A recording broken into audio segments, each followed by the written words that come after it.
Father, thank you so much for waking us all up this morning, bringing us all together for this opportunity to pray for Nolan's family. I want to ask that you give them peace in the midst of their grief.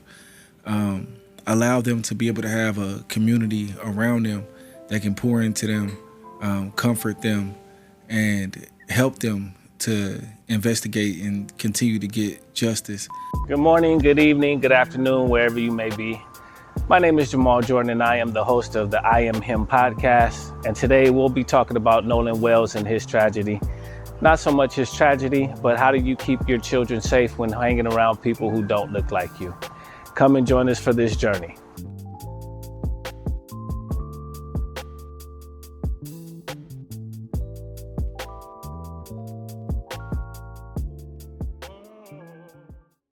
So everybody, to wrap up the year, we're going to talk about something a little more serious. Everybody's heard in the news right now the Nolan Wells story. He came up missing after a boat trip with his friends. Then he turns up dead, and nobody seems to know anything about how it happened. While that is a tragic story, what we're going to focus on is how do you deal with your children and allowing them to be in spaces that they don't belong. Not necessarily that they don't belong, but in places where they don't look like you. This one kind of hits home for me because I live in Rancho, and while it is a diverse community, a large portion of my son's friends were Caucasus, and they didn't understand why they couldn't do the same things that Billy and Johnny could do. We had to tell them all the time, hey, when you're out here, make sure you're 100, because the same stuff they're gonna get away with, you're not gonna get away with. Matter of fact, the police are gonna focus on you instead of other people. Now, I don't know how much you gentlemen have seen or are into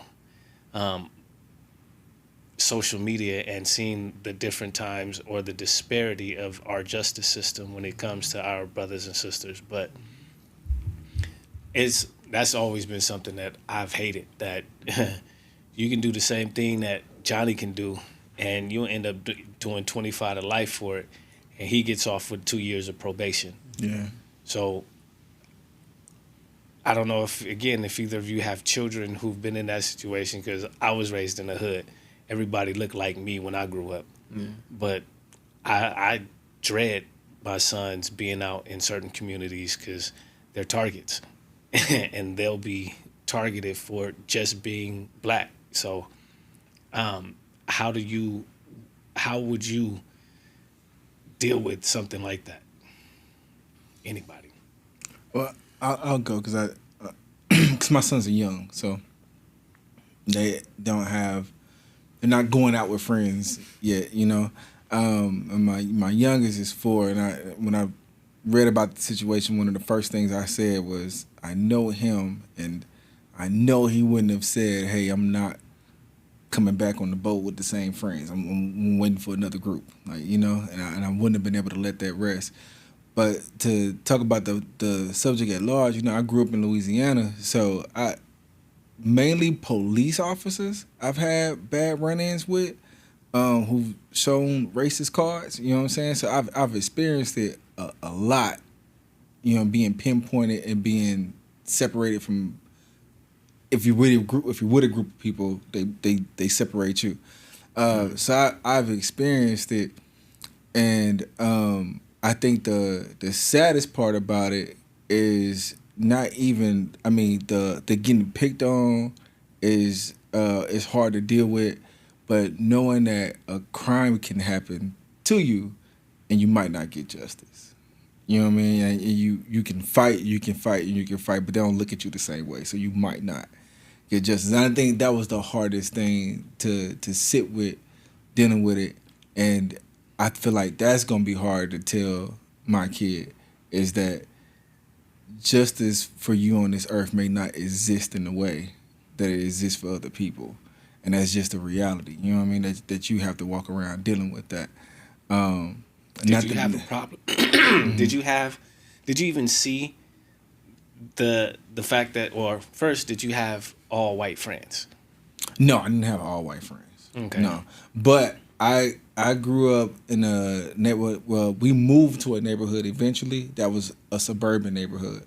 So I was surrounded by white people. Like I used to get pulled over by the cops for walking home, and they just refused to believe that I lived in that neighborhood, and I had to argue them down that I lived down the street. But so I had ended up and that's in Shreveport. You know what I'm saying? So having to experience that in the South, I got a quick punch of it quickly. You know what I mean? From when we moved down there, and but my friends were mainly black. My friends were mainly black, but I had some white friends, and whenever I was around my white friends, and I did the same stuff with the black friends that I did. Well, actually, to be honest, some of my white friends were even a little worse. But I think it's because they knew what we talking about right now. Yeah. That they weren't gonna get in trouble the same way, And so whenever things would happen, whenever police would show up, we get pointed out. You know what I'm saying? We get looked at first. So I already knew that was a real thing. It's a real thing in the South, especially.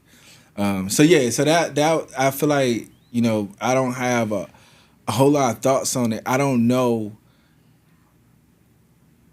how to have that conversation yet, you know what I'm saying? Because my children are so young, but I know I feel like the part that I would have to wrestle with the most is not just, you know what I'm saying, who to be friends with or dealing with, comments or persecution from the outside, but the fact that something could happen to you and we may not get justice. You know what I mean? So you have to be aware of that. You know what I mean? They're not looking to solve the crime against you the same way that they'll solve a crime against someone else. They sit on the Amber Alert every time a little blonde-haired, blue-eyed girl is kidnapped. Yeah. And you don't see that for little black children. No, period. No, not Devontae. He ain't getting no Amber Alert. So, yeah. There was another little clip on YouTube where a young lady was at a pool party, and she's the only black person, or at least in the field of view, she's the only black kid there.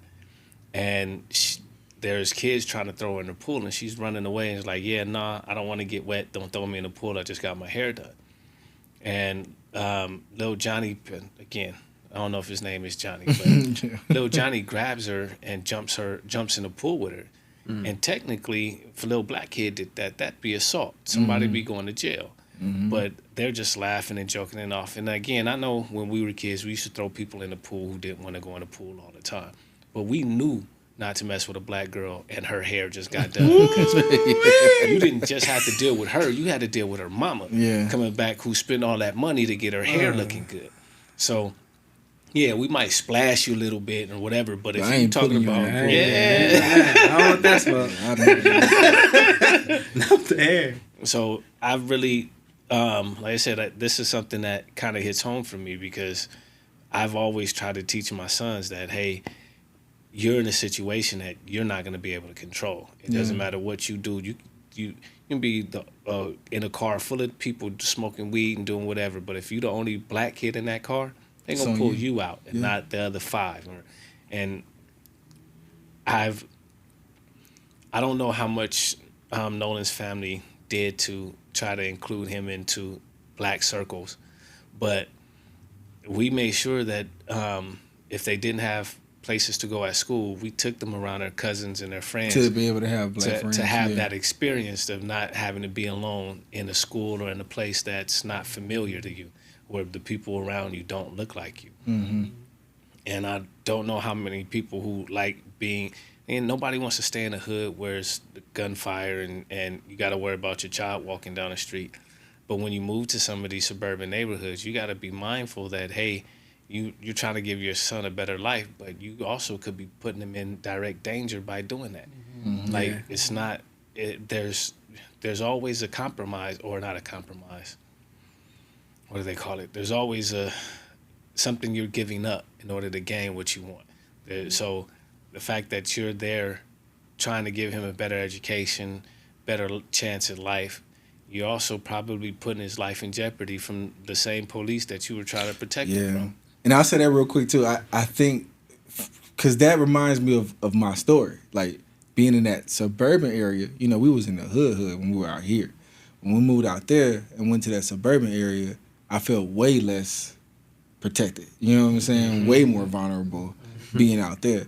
And you know, me and my wife always had these discussions all the time. It's like, you know, if we you know, want to buy a really big house, I don't want to go to Beverly Hills. I don't want to go to, you know what I'm saying? I ain't trying to be in no all white neighborhood. You know, Ladera or something. You know what I mean? Put me somewhere where my people is at.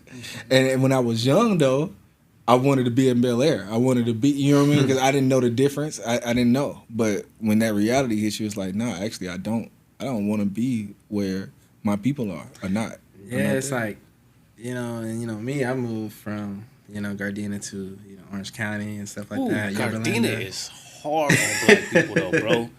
Gardena, I'm from LA, too, so I'm all of that. Hawthorne, Gardena. Especially Hawthorne. Yeah, they get pulled over all the time, bro. They be on your head. But as you were saying, I'm sorry. Yeah. Now just, you know, moving out to Yorba Linda and places out there, Irvine, you know, when it's a little less black people there, and it's like I felt safe, but then it's still like I felt like a lot of tension was on me, like safe from hood stuff. Mm-hmm. I ain't gotta worry about no gangbanger or thinking that I'm a part of a gang because I like to wear certain colors or clothes or wear my hair in dreads. Mm-hmm. But at the same time, because I wear my hair in dreads, I have a lot of attention on me because I'm the only one that look like that. Like, I was the only black dude working at the job I was working at out there, you know? So it's just interesting. So it's like a lot of people know who you are. They already know. People talk around the community. I know. That's crazy. That's that dude, you know, that's him over there. You know, he's good. He's good. He's good. It's like, you know, I know these conversations been around, you know, right. Especially where I live at now. I live in a nicer part, you know, the city where I live in now. Like, well, at least like the two streets the street I live on, it's nicer than around, you know. But even that street is like, you know, I always walk. I take my walks and stuff like that. But at the same time, I still look to the left and right because the main I look for, you know, people that don't look like me because I don't know if they like my color. And then I always look at the police. Even though I'm not doing nothing wrong. Even when I ain't doing nothing wrong. I still look at the police because see if they looking at me and trying to, you know, profile me because the way I look. Yeah. And how I wear my hair and I wear hats and stuff. And, you know, so it's just like, dang, like you feel, it's like, you always going to feel some type of way if you're not around your people. And I don't know how comfortable, you know, Nolan, right? I'm not sure how comfortable he was even getting on a boat to go out there with his people. He probably having fun with his friends, you know, like that. I don't know the extent of how deep they were and how locked in they were as friends.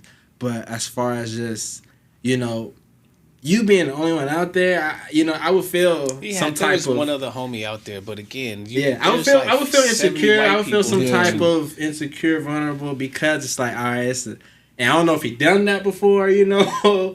It's just like doing stuff. It's like, all right.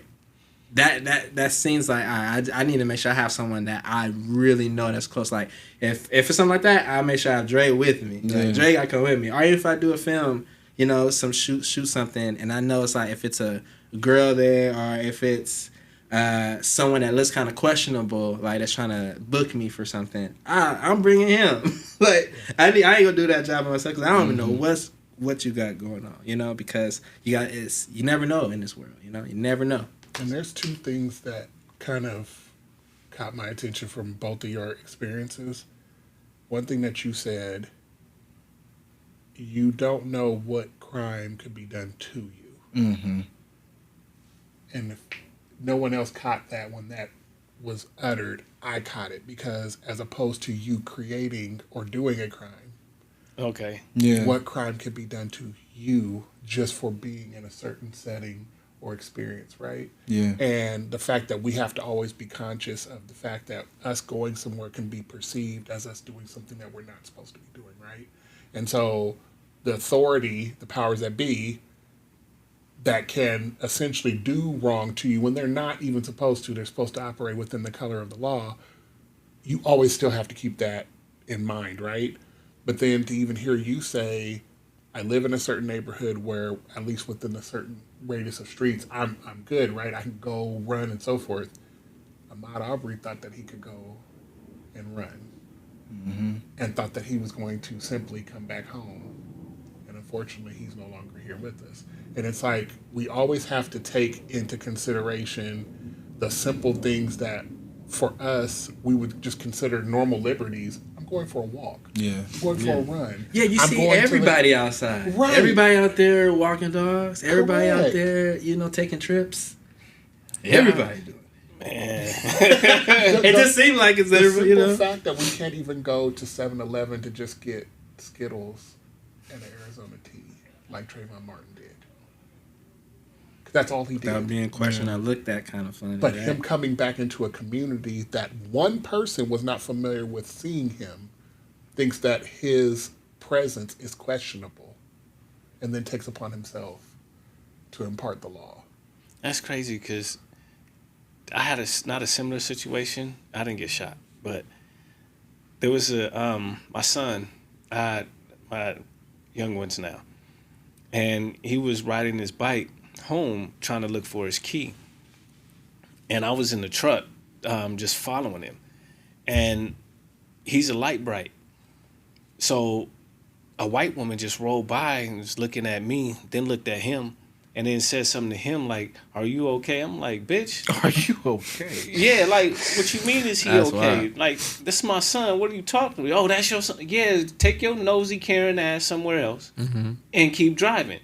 And again, I kind of understand, sort of, that you're looking out for a child, but you wouldn't have been looking out for that child if he was dark as me. And that's part of the problem, because what if whatever your circumstance was did not allow for you to naturally have children, and you chose to adopt, and the children that you chose to adopt that could don't be look true. like the color, because all you're trying to do is have a heart for a tender child that doesn't deserve to be in the system. So now, because this child who is blue-eyed, blonde-haired, or ginger hair as they call it, is your child, bears your last name, you have the paperwork to prove it, social workers come and visit every 2-3 months, just making sure everything's okay. You know that that child belongs to you. However, because they're not naturally yours, now there's a question of, are you safe? Are you okay? Are you being cared for properly? And we always end up being the ones that have to bear the brunt of us just simply trying to do right. We know that we're doing right. We know consciously when we wake up, we're seeing to it that our kids are taken care of, that they're getting their breakfast, they're getting dressed, they're going off to school. That's our responsibility, right? But then the moment that we could be off in the distance and they're playing and we're just watching them as we're supposed to, they're thinking something improper of us. They think that we're out here scoping the landscape for some type of predatory behavior. How about you just come and talk to me? Exactly. You don't even have to assume anything. Just come up and greet me. You could have Hey, said how are something you? to me instead of him. Correct. And then if he would have kept pushing, because he was looking at her like, "Why are you talking to me?" Stranger danger. Yeah, stranger danger. He was looking like, and he's one of those, we've taught him, if you don't know this person, keep it pushing. Correct. Just keep it pushing. Correct. Keep walking off. It don't matter how much they're trying to talk to you or get your attention. Just keep it pushing. Keep moving. And that's what he was doing. But like I said, I found it quite interesting that if he'd have been a little darker or my complexion, would she'd have still made sure he was okay? Because I can give you, it looked kind of weird that a big black truck is rolling next to a kid on a bike, but you don't know the situation, and for you to impart your whatever instead of taking a chance, second look. Because, again, I wasn't stopping the vehicle, jumping out and running after the kid. No. You didn't have to say nothing. You could have been on your phone, ready to call 911, and made sure the kid was okay without weren't in the white van with no windows. Let's just be real clear. Yeah. Let's just be real clear. In van.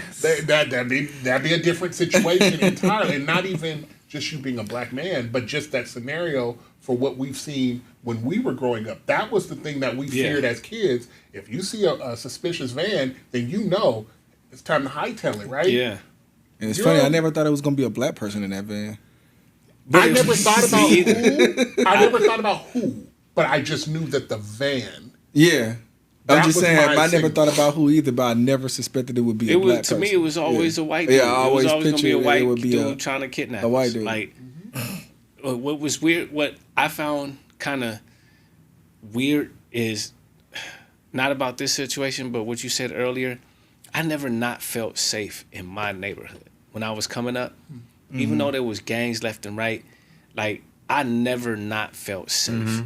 Like, yeah, I felt like, man, maybe I don't want to get pushed on by the this gang over here or whatever. But because I grew up in that neighborhood, I knew what it was. Like, I knew where I could go, what places I could go without being harassed by the local thugs. all the hot zones. Yeah. Yeah, right. I knew when I left my neighborhood where I could and couldn't go, but I never felt as unsafe as I do outside of my old neighborhood than I did when I moved out of it. Like, when I moved to Rancho, when I got pulled over by the police in the hood, it was like, oh man, they finna fuck with me. As long as I put my hands out the window, whatever, I'm good. They just give me a ticket, bump me up.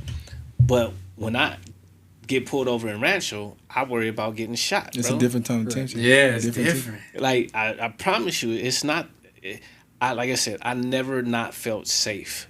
Like, I felt pressed by certain things, or I knew I couldn't go certain areas without attracting attention. Correct. But I never not felt safe in my old neighborhood. Yeah. Now, I probably should have not felt safe because again, there were bullets flying every few nights or whatever, and definitely on Christmas and New Year's, people were busting. It sounded like a damn war zone outside when I was growing up on New Year's, bro. There you heard big heat, and so, but I still never felt unsafe. I think for me, like, I never thought it would lead all the way to death. Like, I would think, especially when I got pressed by dudes in certain areas, I always think to myself, "Oh, them fools be tripping over there. I ain't gonna go over there."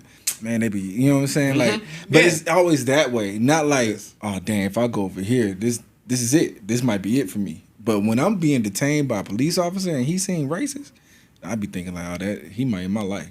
Like, this might be buddy. it. Like, it's a different kind of tension. It's not. I don't feel like I could talk to this dude. Like, I could talk to the thug down the street. You know what I mean? Like, Like, man, you know what it is. I'm not from there, bro. yeah. You know what I'm saying? You feel like you can my say G. that, but to a cop, no. Especially if they already giving off that presence that they showing that they're in authority. You know what I'm saying? Sometimes they give off the presence of showing you. Yeah. You know what I'm saying? You gang banging, you got drugs in the car, like, dang. Like, Yeah, well, off the top, bro. the top. Like, I just came from you church. You on probation in quarantine, like, bro. Like, what you mean, like, dude? I think I'm probably the only one in this space that has the reverse experience of everyone else. So I'm originally from the LA area, but we moved out here when I was 5. And when we moved out here, we moved into the lower part of Rialto. Yeah. And Where? I used to live off of Pepper, what was it? Riverside. No, it was... Pepper and Foothill. Yeah. Okay, so you were right there by what was then the Little Edison buildings. Zions. Yes. Yeah, bro, the Little Zions. Yes. And so my father worked at Edison. Okay. And that's why we moved to Rialto, because he could just do the simple transfer, right? And so when we moved in 92, it was a cultural shock for me because it wasn't a conversation that was had. And not to fault my father at all for that, but I don't think he thought it was essential to like explain, hey, we're getting ready to move. It was just more so, let me surprise my son with something. We're going into something new, or we're going into something bigger, right? And so when we moved, it hit me hard, and he didn't realize it because my response was like, when we got there, I'm like, whose house is this? And he said, it's our house. I said, no, it's not. Our house is where we just came from. Mind you, we lived in Rosemead, literally on the same street as Edison's headquarters. Okay. He was 3 lights away from his job. We lived at 3206. Corporate headquarters is 2244. We literally lived right down the street, right? And so to go from being in that close proximity to where he worked, and now he's still relatively close, just a couple minutes further, but now we're in this house in this whole different area that I know nothing about. When we moved there were still grapevines and the orchards outside my neighborhood. So I know exactly what time the same. I grew up we used to come from LA to out here on the summer. My aunt lived off of, like I said, Eucalyptus and Riverside Boulevard. Well, it was Eucalyptus is here and Riverside's a couple streets up. Yeah. But again, all of my family had bread and they moved out here to get away from the hood. Correct. And my little cousin, he was out here, so she wanted somebody for him to play with, and we come out from LA to out here. And we used to, like I said, bro, it was a whole different neighborhood. It was way different. Yeah, And I know for exactly us, what you're talking about. Coming from Rosemead, it wasn't like we were coming away from a bad area. But what happened was the dynamic of the area changed. And it became more of what we now know in the San Gabriel Valley as a more Asian dominant and Hispanic dominant area, right? And so when the Asian influence came in as heavy as it was, it kind of felt like it was pushing us out. And for him, my dad wanted to own property. He's like, I got to go somewhere where, one, it's going to be centrally located for my son to go to school. Like, I don't want it to have to be somewhere where we have to drive. I did. I did. You might know my family, bro. You know the Pettaways? No, for real. You know the Pettaways? I do. Yeah, you know my family, folks. Yeah. So literally, because to say it, we stayed in the lower part of Rialto for the first year, and it wasn't where my dad was envisioning us to be. So our realtor basically gave him the blueprint of, listen, I know you're not seeing exactly what you want, but if you do move on one of these homes in a year from now, you can go somewhere else.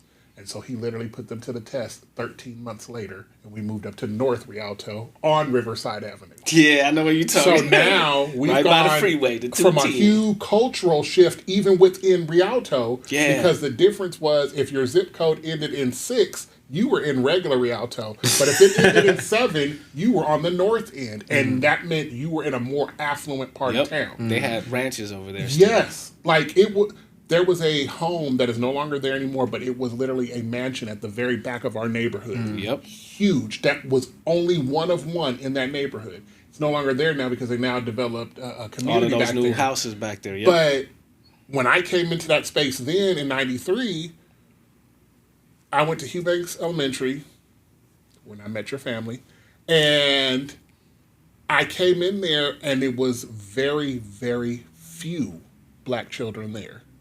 Even black leadership in terms of lunch ladies, the noon duty aides, whatever. It was very few that were there.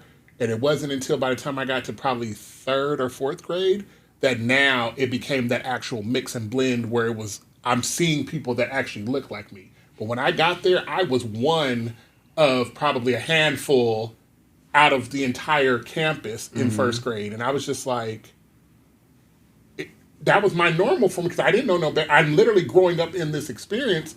But then by 3rd grade, I see the shift and I'm like, that's interesting. By the time I get to Kolb, blended. By the time I get to Eisenhower, again, blended. Ain't nothing but black people at Ike. Right. And at that time when I got there, it was still only 2 high schools at the time, Eisenhower or Rialto. And when I moved to Rialto High had just opened up. So before that had only been 1 high school in Rialto. So now there's 3. And even with us having the 3 schools that we have, North, Central, and Southern, you can see a difference in terms of the population of even that district. Because now I sit on the Parent Advisory Council for Rialto Unified.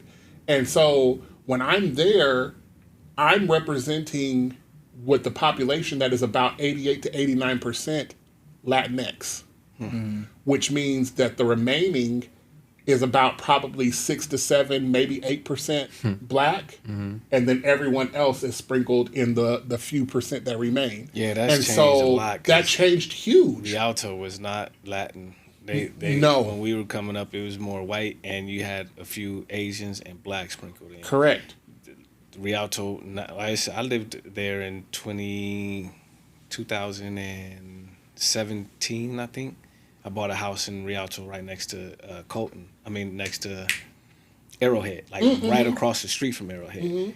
And all my neighbors were Hispanic. And when I was growing up in the 90s there, everybody was either black. Like I said, Little Zions was literally a black gang, or the whole little area was like, they were black, but they were more like African black. That's why they call it Little Zion. Like, it was more foreigner black over there. Yes. And on the other side of Foothill was like the black families and the Hispanic families, but that whole little area was like 90. I graduated in 97, so I was there from like 92 to 97, hanging out for show every summer out there. So like that place, Eisenhower. Matter of fact, everybody went to Eisenhower, and right behind Eisenhower is another little hot spot, a gang area where people used to come up missing, and it was nothing but black people over there. So now in the 2000s, it's nothing but Hispanics over there. It's not that it's bad. It's just the demographic is totally The changed since I was a shift kid. has been so different that I graduated in 2005, and so you knew how the makeup of Rialto was, to where the Southern was just like he said, it might be Hispanic and it might be blacks that are from other regions. Then the center was more of blacks, whites, Hispanic, that, they have a little something. But the north end was usually where it was the All more them white affluent, folks. and you didn't usually see it as a single family living there. My dad, it was just me and my dad living in that home. And so even us coming in there, for our experience, we were fortunate enough to where our home was, it's our two houses, and then the next house is literally on the next block on that corner. So it's only two homes here. My neighbor's on the corner, we're in the middle. That neighbor was the first as a black household, to buy a home there. And so when we came, we learned everything about the neighborhood when we moved in 93. We learned everything from him because he never left. And he's since passed away now. So now that house is no longer owned by the original party. But when you look at that whole makeup of what 92377 is now, it's nothing like it used to be, to where even if I had to try to assess the ratio of what the balance looked like back then, I would probably say it was probably like neck and neck, Latinx and black being probably roughly about the same, where white, Asian, everyone else kind of like made up the rest. But it has changed so drastically now, and it's like we have to do a lot of work to make sure that our black students are getting the supports, the programs, the services that they need in order to positively graduate, because it seems like now they're just kind of moving them along. They are. I mean, they are. I'm glad you I mean, recognize like I said, we got kids and we work in the school system, and they pretty much push them. Like I don't know how you could have a 13-year-old boy that can't read 2-letter words. How he get this far in the grades? Correct. How he So get that no far? child left behind shit. Like, excuse me. How is he already in the So, 6th grade, and he's Like I said, I'm older than everybody here. And when I went to school, if you couldn't read, you stayed your ass in the 2nd grade until you learned how to read. Yeah, I don't they give a used to- damn yeah, if they used you to were help people 10 back in years the day. old or 20 years old. You didn't pass until you learned how to do had what to. they Yeah. told you to do in Had that to. grade. Yeah. You could be 18 and still in the 10th grade, bro. And I sort of get the safety issue behind it, but once you turned 18, you could go do whatever you wanted to. But now you could be as dumb as 2 bricks put together, and they will pass you on to the next level, and then tell you, oh, you didn't get enough credits to graduate from school, so you're not gonna grow. Well, bro, That's the why do you crazy keep part about it. like Yeah. why you keep pushing me through if I didn't get enough credits to They take you- graduate? And it's with that though, like it's crazy because I had a friend that went to Sarah High School in Gardena, and that I was know Sarah. more. Bro, I'm a globe trotter. I'm I went to LA Gardena. to the IE, bro. I know it. I've been there, and I promise you, bro. Yeah, like the knowledge I had, like it was different. Like my parents didn't go to like a university. They went, he went to DeVry and stuff like that. Like a trade. private- It's probably better, My bro. I'm mom- telling you my now, mom high went to, college is not the place beauty to be. school. So as far as like a university and stuff like that, like I didn't have really like a knowledge for it like that. As far as even how to get there, like I didn't like throughout high school. I didn't know I needed to take algebra 2 in order as to get to a university. I didn't know. I took algebra 1, geometry, all that stuff. Right. My counselor gave me piano. He gave me all these electives. I should have took Algebra 2. My homie was like, he went to Fullerton. He was like, hey, you didn't take algebra 2? Like, no, my counselor didn't give me those classes. He gave me. Yeah, and they push us into that. They don't. But I didn't know. Like, maybe I should have known, but I didn't know. It's not How you. would- It's that's your not our counselor. job. Yeah, the That was counselor- the job of the counselor. Right. And so that's how. But I got these other people that I know that didn't look like me that. They were getting the classes that they needed, They the needed. French, the language classes, the math classes, the English comp classes that you needed to get into university. Yeah. But I was again, playing football. I was in And sports. that's what they expected. That's why I promise you that's why because I was a student athlete. I was a real student athlete. So they tried to give me like bullshit classes when by the time I was actually in high school, I already had calculus, I already had Spanish 2, I already had algebra 2. Like I was working on trig by the time I graduated from college. But that's because my mama knew to tell me to pick this class and pick that class. And again, it's nothing against your parents. It's just my mom knew that the education system and how they like to push us to shit that we don't need so that we're not prepared for college. So like, man, my mom was on it when I was a kid. I had to know I've been learning Spanish since I was like 7, 8 years old. So it was just my peoples that pushed me into it. But I know what you're talking about. They take all of the athletes and try to push them to the dumb classes because they don't think that they know or are going to take class seriously in order to pass that class. So, and they want you to play football, so they don't give you a hard class so that you maintain that 3 or 2.0 GPA so that you can still play instead of pushing you in being a student athlete, not an athlete student. Yeah. I I'm felt one like. of- I can say as on the opposite end of that spectrum, as someone who wasn't the student athlete, knowing my experience and knowing my son's experience are two totally different experiences. Being here in Rialto, and then my son being in Compton. And all of us that are in this room know that there is a huge difference when we just look at that regional Rialto, Compton type deal. What I had in my experience, I was fortunate enough to have counselors that made sure I had those essential courses.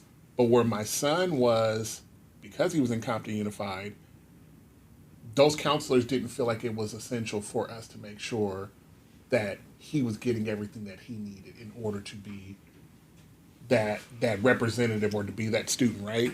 And so it's one of those things where it feels like it's a harder fight for us, especially as fathers. It is. Because when I have to have that conversation with my son and trying to explain to him, hey, this is where we have to go. This is what we have to make sure that we do so that when you walk out of here, your diploma actually means something, that you actually have what's essential to go into the workforce and actually not be judged just simply by your skin complexion, but actually by who you are, that fabric coming out of you. And it's just difficult because it's like you realize it's such a greater fight for us as a pair as opposed to other groups, and it's like I shouldn't have to fight this hard. I should have to be concerned and know what's going on with my child, but I shouldn't have to be where I'm already at the ready to have to fight. Yeah.